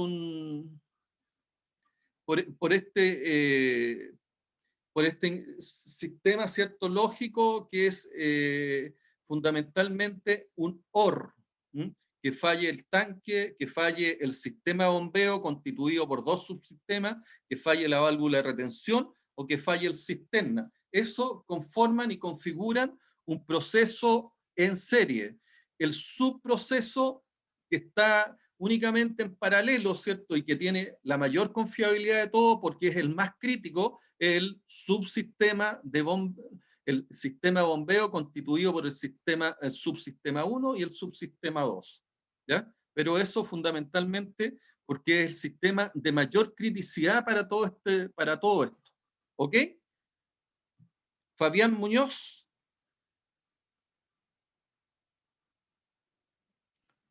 Fabián, ¿te queda claro? ¿Queda claro el problema o no? Sí, creo que no tengo ninguna duda. Si fallan las válvulas, creo que lo entendí. Lo que me interesa es que también sepan identificar claramente cuáles son los sistemas, ¿cierto?, que están con este operador lógico, el OR, o el operador lógico que es el AND, el I. ¿Ya? Entonces, aquí si ustedes se fijan, producto de un análisis que uno puede hacer en el subsistema y porque tiene ciertos conocimientos relacionados con esto, la configuración del subsistema o del sistema de bombeo es una configuración en paralelo, ¿ya? Pero el sistema de bombeo con la válvula de retención, el estanque cisterna y el tanque T, todos tienen un operador lógico OR, ¿ya? Que significa que están en serie. Y que la probabilidad de falla, en este caso, se va a obtener por alguna suma de las probabilidades de falla de los sistemas individuales. A diferencia que el operador lógico AND, ¿cierto?, donde aparece el subsistema de bombeo 1 y el subsistema de bomba 2, están representados por un operador lógico AND, el I. ¿Qué es lo que ocurre? De que el sistema va a fallar si es que ocurren los dos eventos de manera consecutiva. Por lo tanto, la probabilidad de falla de este sistema, dado que es en paralelo, se da por la multiplicación de las dos probabilidades de falla, lo que significa, ¿cierto?, que la probabilidad de falla del sistema de bombeo es más baja que cualquiera de los otros. ¿Por qué? Porque requiere fundamentalmente de una mayor confiabilidad. Es el sistema crítico. Entonces, la medida tiene que ver con la confiabilidad operacional, y aquí acuérdense cuando hablábamos de confiabilidad de proceso. La confiabilidad de proceso depende de la configuración que yo le dé a los sistemas. Y si ustedes ven, aquí hay más equipos presentes, más componentes presentes que en los otros sistemas. ¿Por qué? Porque es una configuración, dentro de lo que es la configuración general, es el sistema más crítico. ¿Ok? Eduardo Figueroa. Eduardo. Sí, profe. Sí, sí. ¿Sí? ¿Te queda claro? Sí, profe. Eduardo Pérez. Sí, profe. ¿Sí? Felipe. Felipe Kerrigan. Sí, profe, queda súper clarito el Marco. diagrama. Sí, súper. Sol.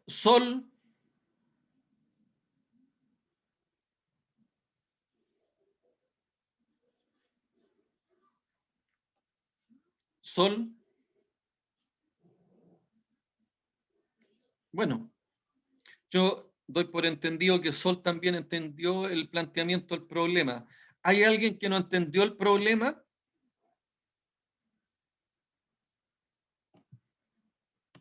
Vamos y continuamos.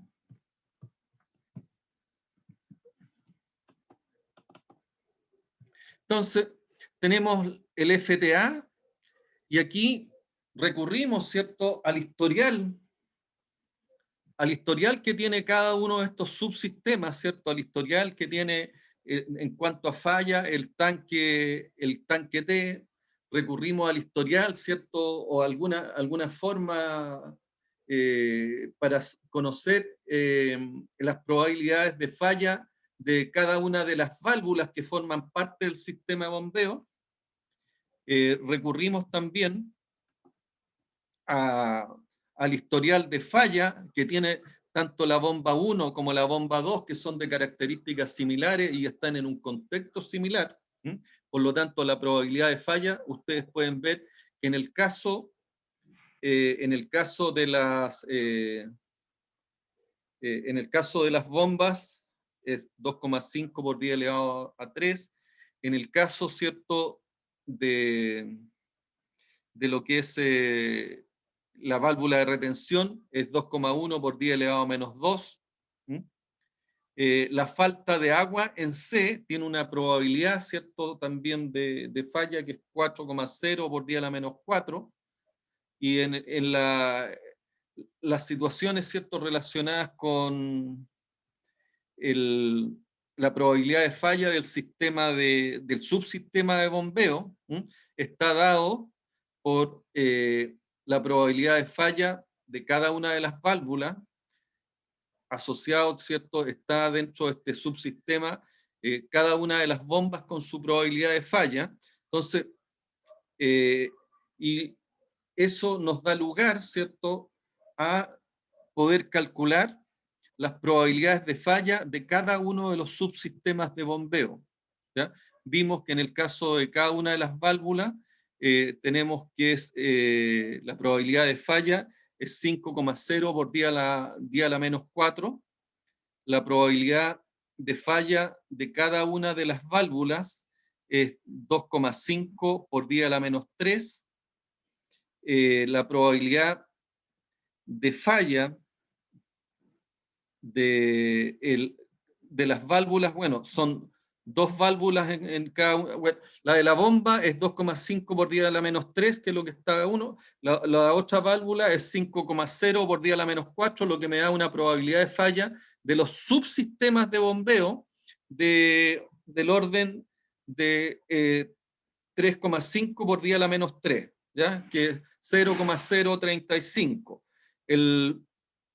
La probabilidad de falla del sistema de bombeo, ¿ya?, es 1,225 100 milésimas, que lo tendría que llevar a 1,225 por 10 a la menos 5, ¿ya? Ahora, todo esto, desde el punto de vista de sumar, restar, ustedes pueden hacer el ejercicio y yo doy fe de que los valores que dan son los que están aquí. Entonces, la probabilidad de falta de agua en T está asociado, ¿cierto?, con la probabilidad de falla de la válvula de retención, que es 2,1 por 10 a la menos 2, que es el valor que está en el primer término ahí. La probabilidad de falla de bajo nivel en el cisterna, que es el estanque alimentador, es 4,0 por 10 a la menos 4, que también está presente en la parte superior, en el cuadro superior a la derecha. La probabilidad de falla, ¿cierto?, que el sistema S3 esté abierto es 1,2 por 10 a la menos 5. La probabilidad de falla del S1 que está en el estanque cisterna esté abierto, es 1,2 por 10 a la menos 5, que son los primeros valores que aparecen en el cuadro superior a la derecha. La probabilidad de falla del sistema de bombeo, también lo habíamos calculado, ¿cierto? Que era la suma de las probabilidades de falla de ambos sistemas, ¿ya? Y es 12,20 o 1,225 100 milésimas. Lo que da lugar, ¿cierto?, al sumar cada una de esas probabilidades de falla y multiplicarlos por 100, a que la probabilidad de falla es de un 2,14%. ¿Ya? ¿Qué es lo que es importante acá? Y ha salido un poco debajo de la manga, ¿ya? Que es una de los desafíos que tenemos cada vez que hacemos este análisis de riesgo, este análisis basado en riesgo, ¿cierto? Es que nosotros debemos tener las probabilidades estocásticas. La búsqueda de esas probabilidades estocásticas yo las obtengo por la vía de la experimentación o por la vía de lograr, ¿cierto?, los antecedentes históricos y muchas veces tener que ajustar en el caso de los sistemas mecánicos, y en esto son prácticamente sistemas mecánicos los que estamos evaluando, que yo lo puedo ajustar por la vía de la construcción de alguna curva del tipo Weibull, ¿ya? Y de esa manera alcanzo y obtengo las probabilidades. A través del FTA, del árbol de falla, yo puedo, a través de sus operadores lógicos, determinar y configurar el sistema que me va a permitir hacer el cálculo de probabilidades, y después voy haciendo el cálculo de probabilidades por cada uno de los sistemas. Otro dato es que en un sistema similar, ¿cierto? Y de manera también vamos a hacer algún tipo de modificación a este cuadrito y vamos a pedir el cálculo de probabilidades de falla, manteniendo inclusive los mismos componentes, pero vamos a hacer alguna variación en lo que es la configuración del sistema. ¿Ya? De tal manera que ustedes puedan construir en el certamen una configuración determinada de acuerdo a la figura que se nos presente. ¿Ya? Entonces, eso también es importante que lo consideren y para que hagan algún tipo de ejercicio matemático dentro de esto. ¿Ya? ¿Alguna consulta al respecto?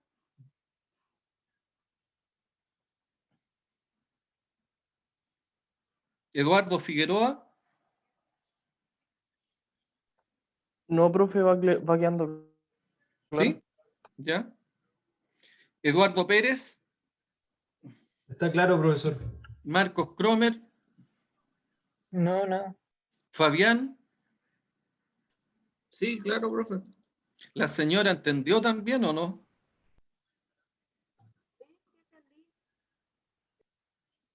Ahí ya no aparece.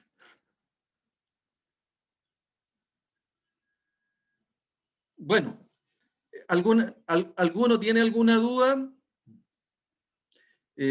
Bastián. No, no me quedó bien claro con lo que explicó. ¿Ya? Bueno, ese es un ejercicio que es importante que nosotros, a efecto que podamos determinar probabilidades de falla y determinemos la probabilidad, bueno, por cada uno de los componentes y asociado a cada una de las configuraciones, y de tal manera que tengamos la probabilidad de falla total del sistema. ¿Ok? Y esa es parte del trabajo que uno debe desarrollar para todo lo que es el cálculo de riesgo de cada uno de los sistemas. ¿Qué es? O sea, una de las cosas que ustedes pueden ver, que esto en definitiva ya no podría serlo en el caso del RCM, las probabilidades de falla están asociadas fundamentalmente a la experiencia que puedan tener los mantenedores, los operadores, que puedan tener los OEM, es decir, los representantes de los fabricantes de equipo, los que puedan tener los ingenieros de operaciones, los ingenieros de mantenimiento o el personal de abastecimiento. ¿Por qué? Porque en el caso particular del mantenimiento centrado en confiabilidad, a diferencia con este es un análisis individual hecho por gente de alta especialización, con muchas competencias. El RCM lo que requiere es gente que haya tenido mucha experiencia operativa y no necesariamente tienen las competencias para hacer estas evaluaciones de probabilidades, como en el caso del mantenimiento basado en riesgo que requiere de probabilidades estocásticas. ¿Ya? Esta metodología permite la evaluación y el desarrollo de planes de inspección y mantenimiento de instalaciones en base a los resultados de un estudio exhaustivo de los riesgos. ¿Por qué exhaustivo? Porque ustedes ven que hicimos un cálculo de probabilidades estocásticas que nacen de la experimentación o del historial de equipo, asociado, ¿cierto?, a cada uno de sus equipos. Desarrollada esta metodología por la American Petroleum Institute, se encuentra descrita en una serie de normas API, entre las cuales cabe destacar la API 580, que es inspección basada en riesgo, la API 581, que es la parte documental de lo que es la inspección basada en riesgo. ¿Para qué sirve? Sirve para identificar, evaluar y definir los riesgos industriales debido a lo que es corrosión, fractura por exceso de tensión y una serie de otros modos de falla que pudieran estar presentes, que pudieran poner en riesgo, en peligro, la integridad de los equipos, tanto presurizados como estructurales. Tanto la RBM como la RBI abordan los riesgos que se pueden controlar, ¿cierto?, mediante inspección y un análisis adecuado. ¿No? La inspección basada en riesgo, acuérdense que estamos hablando del mantenimiento basado en riesgo y de la inspección basada en riesgo. La inspección basada en riesgo puede reducir el riesgo de falla de alta consecuencia, permite y mejora lo que es la rentabilidad de los recursos de inspección y mantenimiento, es decir, nosotros los recursos los centramos y los focalizamos en aquellos sistemas, componentes o equipos que tienen un riesgo alto o medio. Proporciona una base para lo que es la transferencia de recursos a los equipos de mayor riesgo. Recuerden que una de las definiciones que hicimos inicialmente en que existían necesidades múltiples y jerarquizables, y los recursos son siempre escasos y de uso alternativo. Por lo tanto, el mantenimiento basado en riesgo a mí me sirve para tomar decisiones económicamente racionales, ¿ya? Medir y comprender los riesgos asociados a los programas de inspección que están en curso. El análisis de riesgo realizado permite identificar los componentes que más influyen en el riesgo de la instalación, a objeto de focalizar en ellos los esfuerzos de inspección. Marcos Cromer, ¿queda claro eso? Sí, queda claro. ¿Sí? Y recuerdo que fue de las primeras cosas que dijo en el ramo, cuando recién comenzamos. ¿Ya? Eduardo Figueroa. Sí, profe. ¿Alguna consulta o todo claro hasta aquí? Creo que va quedando todo claro. Si aparece alguna consulta, le digo. Ya. Yo le voy a estar preguntando igual, ¿no? A objeto, ¿cierto?, de focalizar en esto los esfuerzos de inspección y definir el programa óptimo de inspección en función de su influencia en el riesgo. Acuérdense que el riesgo es probabilidad por consecuencia. La probabilidad vimos una forma de calcularla ahora y la consecuencia también vimos una forma que se puede calcular y que la presentamos en la última slide de la clase pasada, ¿cierto?, del GRM. Determinando, ¿cierto?, el alcance, la periodicidad y las técnicas de mantenimiento a aplicar. Acuérdense, dentro de las técnicas de mantenimiento, los tipos de mantenimiento, tenemos el mantenimiento predictivo, que ya a estas alturas ustedes lo deben manejar de muy buena forma, el mantenimiento del tipo preventivo, cíclico de reparación, el mantenimiento preventivo, cíclico de sustitución. Y cuando se requiera y se puede hacer, el mantenimiento del tipo correctivo. El procedimiento para aplicar en lo que es el RBI, similar para lo que es el RBM. Una es el mantenimiento basado en riesgo, lo otro es la inspección basada en riesgo.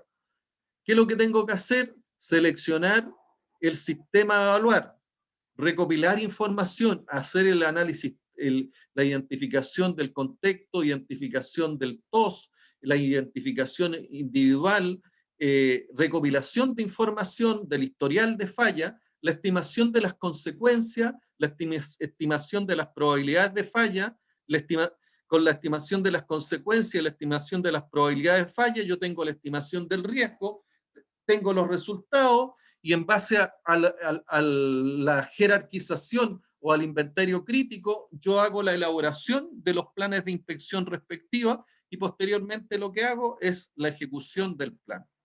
Esta metodología también es una metodología que es interesante que ustedes se familiaricen, pero sigue todos los pasos de lo que hemos estado conversando Lata y yo diría de manera bien exhaustiva en estas últimas clases.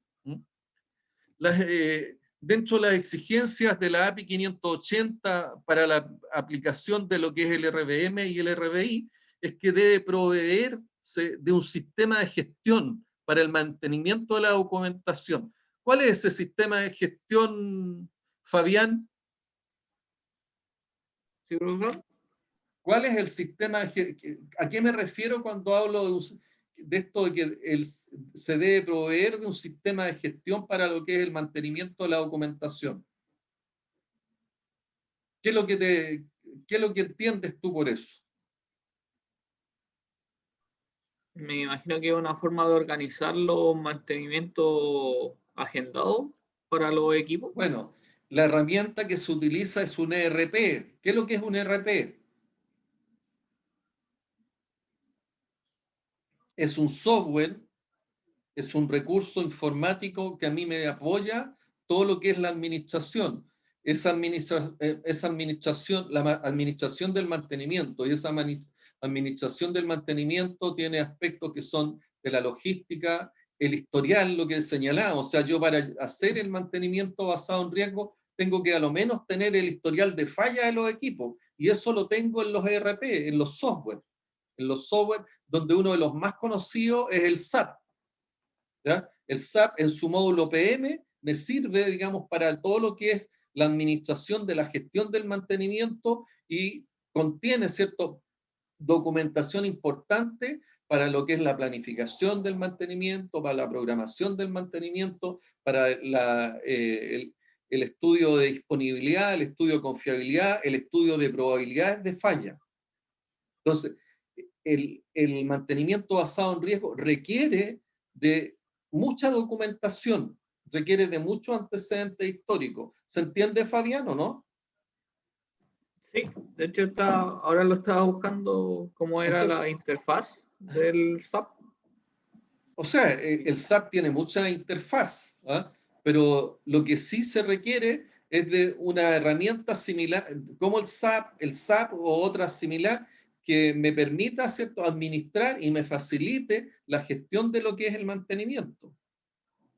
Eso es uno de los requisitos que tiene, de acuerdo a la API 580, lo que está relacionado con la implementación del RVM o el RVI. Lo que nos está diciendo la API 580, si usted no tiene un sistema, cierto tipo, un sistema de gestión, un ERP para lo que es el mantenimiento, no piense en hacer el mantenimiento basado en riesgo. Un requisito es que yo debo disponer de un software. ¿Ok?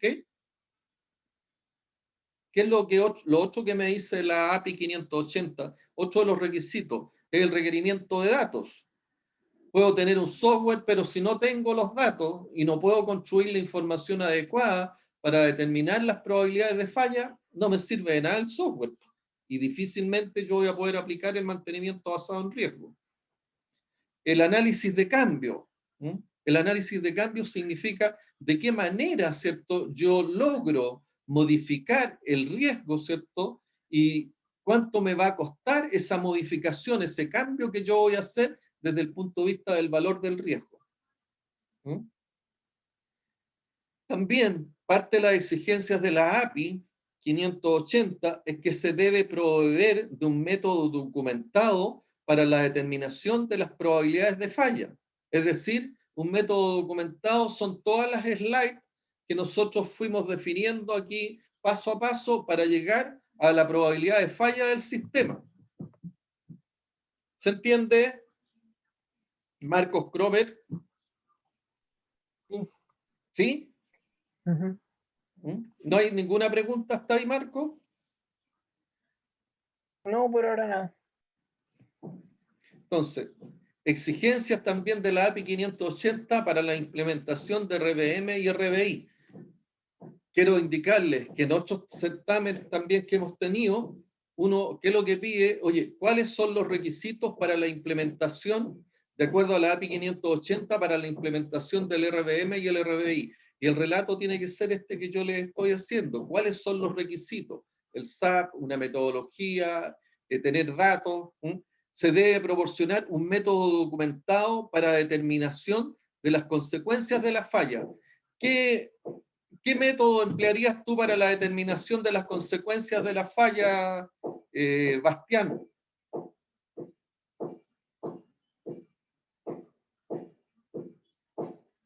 ¿Bastián? Se me fue Bastián, parece. Se fue Bastián. ¿Qué hora es? Eduardo Figueroa, ¿me puedes decir la hora? 5:25. Estamos 5:25, pasados 15 profe. minutos. Ujú. Ah, ya, disculpen. Cerramos la próxima semana, ¿ya? Ok.